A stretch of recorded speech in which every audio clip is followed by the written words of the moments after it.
अक्सर हम लोग जादू, चमत्कार और सुपर पावर्स की ओर अट्रैक्ट होते हैं। इनके बारे में ज्यादा से ज्यादा जानने की जिज्ञासा होती है।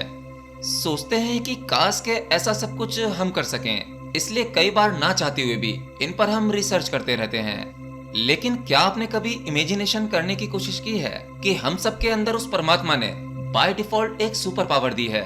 एक ऐसी सुपर पावर जो लाइफ क्रिएट कर सकती है, आपको सफलता की बड़ी से बड़ी ऊंचाई तक ले जा सकती है। और इन सबसे भी अलग, यही वो सुपर पावर आपको स्पिरिचुअलिटी में सबसे ऊपर ले जा सकती है। आज संसार में मनुष्य के लिए सब कुछ आसान हो सकता है। वो चाहे तो सब कुछ पा सकता है।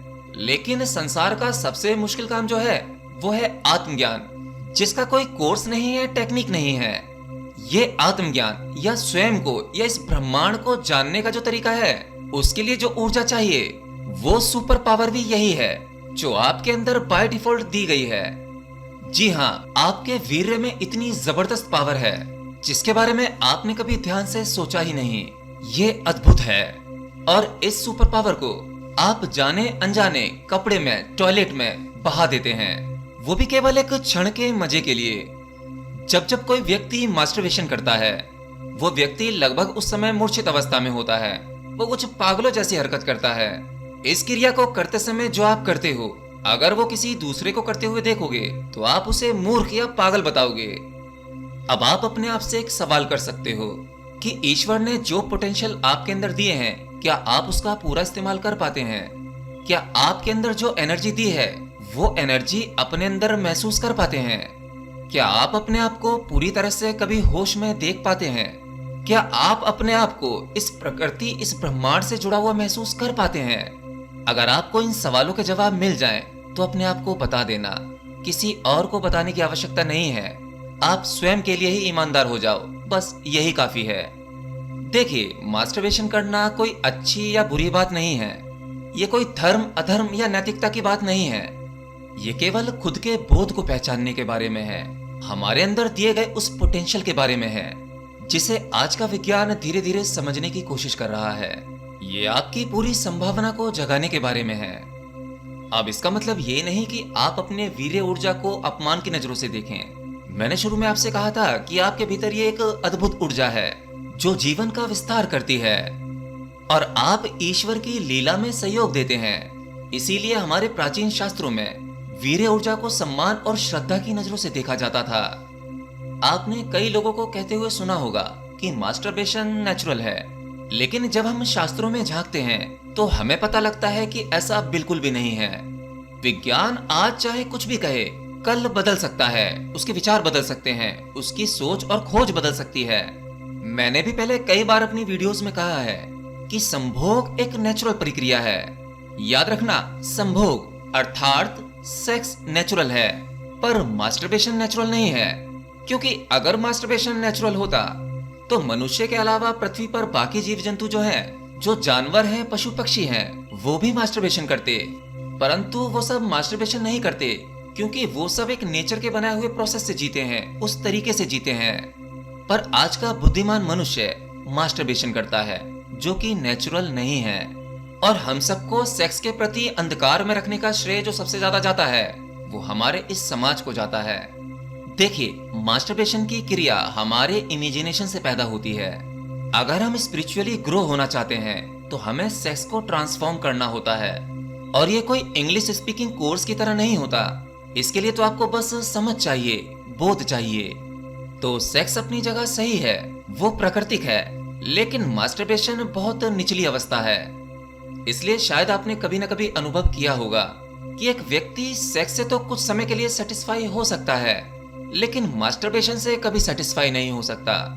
क्योंकि मास्टरबेशन की जो बुनियाद है वो आपकी इमेजिनेशन है, और इमेजिनेशन का कोई अंत नहीं है। बहुत ज्यादा मास्टरबेशन से आपके शरीर में हार्मोनल्स इनबैलेंस हो जाता है। आपके शरीर में बहुत सारे पोषक तत्व की कमी हो जाती है, जिससे आपका इम्यून सिस्टम कमजोर हो जाता है और आप जल्दी जल्दी बीमार पड़ने लगते हैं। इतना ही नहीं, हमारे सीमन में एक ऐसी ऊर्जा होती है जो हमें मेंटली और स्पिरिचुअली ग्रो कर सकती है। इसलिए आपने देखा होगा, हर बार जब आप मास्टरबेशन करते हैं तो आपके अंदर हीन भावना आ जाती है। अधिक मास्टरबेशन करने से आपके शरीर में डोपामिन रिसेप्टर की सेंसिटिविटी कम हो जाती है, जो हमारे हर दिन को बैलेंस करने के लिए बहुत जरूरी है। ये हार्मोन्स हमारे ब्रेन के फंक्शन पर भी इफेक्ट डालते हैं, जिसकी वजह से हम प्लेजर फील नहीं कर पाते हैं और हमारा जीवन एक डलनेस की ओर चला जाता है, सुस्त सा जीवन। मास्टरबेशन आपकी लीडरशिप एबिलिटी को भी डिस्ट्रॉय कर देता है। क्या आपने कभी प्रेमानंद जी महाराज जी के चेहरे को गौर से देखा है, या उनकी तरह कोई और महान योगी जो कभी पहले पास्ट में हुए या आज भी मौजूद हैं? इनके चेहरे पर एक अलग ही प्रकार का खिंचाव होता है। याद रखना, इनकी बातें प्रभावित करने से पहले इनका चेहरा ही आपको प्रभावित कर देता है, आपको अपनी ओर खींच लेता है। सुंदरता की आपकी व्याख्या अलग अलग हो सकती है, लेकिन जो व्यक्ति स्पिरिचुअली इतना ग्रो हो जाए और अपनी ऊर्जा को स्टोर कर सके, उस व्यक्ति के चेहरे पर एक अलग प्रकार का अदृश्य तेज आ जाता है, जो दिखता नहीं है, महसूस होता है। वो एक एनर्जी होती है। जबकि आमतौर की भाषा में हमें लगता है कि एक बूढ़े व्यक्ति को क्रूप होना चाहिए, वह सुंदर नहीं दिखता, जवान लोग ही सुंदर दिखते हैं। पर आध्यात्म में ये व्याख्या उल्टी हो जाती है। देखिए, जब ये वीर्य ऊर्जा या कहूँ जीवन ऊर्जा आग का स्वभाव धारण कर लेती है, तो आपके भीतर रास्ते में सब कुछ शुद्ध करती हुई चलती है। मैंने आग और पानी का उदाहरण क्यों लिया? देखिए, पानी जो है वो नीचे की ओर बहता है और आग जो है वो ऊपर की ओर जाती है। तो एक आम इंसान की जीवन ऊर्जा नीचे की ओर बहती है, अर्थात उसके जीवन के सभी कार्य निचले स्तर के होते हैं। परंतु एक योगी, एक संत, उसकी ऊर्जा आग की तरह ऊपर की ओर बहती है, जिसके कारण वह संसार से विमुख हो जाता है, अध्यात्म की ऊंचाइयों को छूता रहता है। आप में से भी मुझसे बहुत से लोग पूछते हैं कि इस मास्टरबेशन से छुटकारा कैसे मिले। तो देखिए, इस क्रिया का दमन या जबरदस्ती इस फोर्स को दबा के रखना मास्टरबेशन से छुटकारा नहीं है। असल में हमें इसे केवल समझना है और समझने के बाद इसे कमांड देनी है। और इसके लिए हमारे योग शास्त्र में बहुत से तरीके बताए गए हैं। अब जो तरीका आपके लिए सूटेबल हो, वो तरीका आप कर सकते हैं। मैं कुछ तरीकों की बात कर लेता हूँ। सबसे पहले अपनी इस जीवन ऊर्जा को पवित्र समझें, इसका श्रद्धा से सम्मान करें, क्योंकि हमारा शरीर जो है ये कोई साधारण शरीर नहीं है और इस शरीर के भीतर हमें जो जो कुछ मिला है वो भी ईश्वर की देन है। तो ये शरीर केवल शरीर नहीं है, इसे एक मंदिर जानो। आमतौर पर हम अपने शरीर को केवल मजे लेने का साधन समझते हैं और अपने दिमाग की शक्ति को गंदे विचारों में लगाते हैं। तो जब भी आपके अंदर मास्टरबेशन करने का भाव आए, तो उस एक विचार के आते ही आप गहरी सांस लें। सांस वहां तक होनी चाहिए जहां से लाइफ फोर्स में हलचल होती है, और आंखें बंद करके खुद से एक सवाल करें कि अभी आपके अंदर जो कुछ करने का विचार आया है, क्या यह आपकी लाइफ फोर्स के इस्तेमाल करने का सही इस्तेमाल है? क्या हम इस एनर्जी को कहीं और मोड़ सकते हैं? तो जब भी आप कामों को महसूस करें, तभी आप इस एनर्जी को कोई दूसरा कार्य दे दें, दूसरी ओर डाइवर्ट कर दें। जैसे आप कोई क्रिएटिव काम कर सकते हैं जिसे करने में आपको मजा आता हो, या आज तो हमारे पास में और भी साधन हैं। आप अपने फोन में कुछ ऐसी धार्मिक वीडियोस को सेव करके रखें जिसे सुनते ही आपको लगता है कि आपका माइंड पूरी तरह से डाइवर्ट हो जाता है।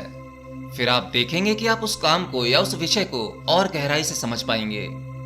और इससे भी पावरफुल तरीका है ध्यान। जब भी आपको कामुक विचार आना शुरू हो जाएं, आप आराम से बैठ जाएं, फिर गहरी सांस लें और आंखें बंद करके भाव करें, इमेजिनेशन करें कि आपके जिस सेक्स सेंटर पर काम ऊर्जा हलचल कर रही है, वो ऊर्जा वहां से उठकर एक रोशनी की तरह ऊपर की ओर आपकी थर्ड आई की ओर बढ़ रही है। जैसे जैसे आपका इमेजिनेशन बहुत अच्छा क्लियर होने लगेगा, वैसे वैसे आप महसूस कर पाएंगे, वो इमेजिनेशन कर पाएंगे कि वो सेक्स ऊर्जा जो उठी थी आपसे मास्टरबेशन करवाने के लिए, वो नीचे की बजाय अपना रास्ता बदलकर आपकी रीढ़ की हड्डी के माध्यम से ऊपर की ओर आपके आज्ञा चक्र की तरफ उठ रही है।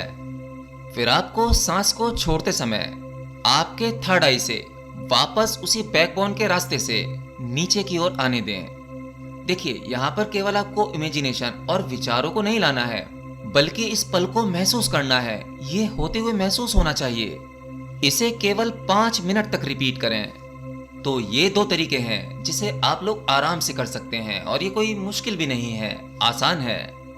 बाकी हमारे इस चैनल पर कुछ शादीशुदा लोग भी हैं जो गृहस्थ जीवन में हैं। वो लोग मुझसे पूछते हैं कि हम अपनी काम वासना को किस प्रकार से ओजस या तेजस में बदल सकते हैं, या एक पति पत्नी जब दो पार्टनर होते हैं, इनका सेक्स करने का तरीका क्या हो सकता है जो उन्हें गृहस्थ में रहते हुए भी परमात्मिक खोज में सहायता कर सके।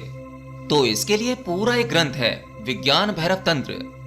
वो 112 तरीके जो स्वयं भगवान शिव ने माता पार्वती को बताए थे, जिसमें कुछ तंत्र के प्रयोग भी हैं, अर्थात संभोग के प्रयोग। उसमें संभोग के भी कुछ ऐसे तरीके हैं जिसे अपने पार्टनर के साथ, अपनी पत्नी, अपने पति के साथ बताई हुई विधि के द्वारा किया जाए तो वो व्यक्ति उस परमात्मा को जान सकते हैं। परमात्मा को जानने से मेरा अर्थ यह है कि स्वयं का पूर्ण मिटाव हो सकता है।